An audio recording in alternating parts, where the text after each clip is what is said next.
Okay, after that excursion into high school geometry, we're ready to solve this gasoline tanker problem. We've got this little slice of gasoline that is a rectangle, and so its length, which is 20, times width, which we're about to find, times the height, which let's call dy. The little slice is the height of that rectangle. And notice, if I'm putting an axis here with 0 at the top and 7.5 at the bottom, I guess. Right, and then there's, that's the top of the tank, 0, bottom is 7.5, and then there's 1 foot above there. Let's see. I'm going to draw the circle here. There's the radius. And at some point down from here, I have a slice of water making a rectangle, right? So this is the side view, this side, right here, this side of my box, which goes all the way around this whole, it goes down the tanker. That's 20 feet long.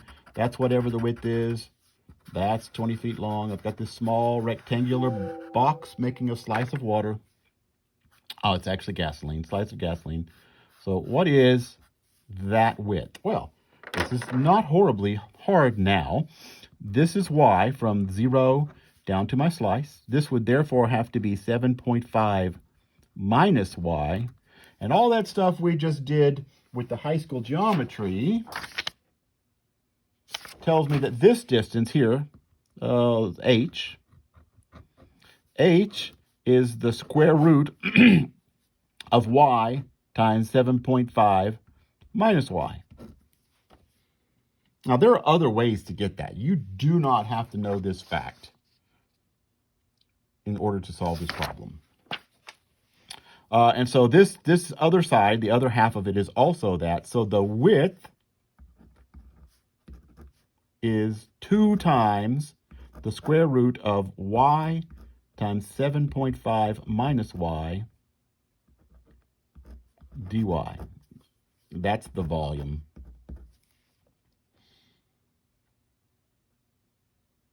There are other ways to find that. I'll repeat that. You do not, I just think knowing that fact makes this problem really easy. Not really easy, but easier. And so the weight, which is the force needed to move it, is, well, I'm given the weight density. Fortunately, in this problem, I'm just going to multiply that times 45.93. 45.93 times, I'm going to go ahead and multiply that, 40 square root of y times 7.5 minus y dy.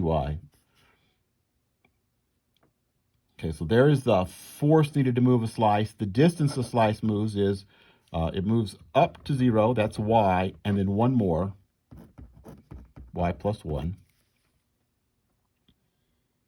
Which means that the work is force times distance. That number times that number, and then I'll integrate. So what have I got? I'm going to go ahead, because I'm 45.93 times 40.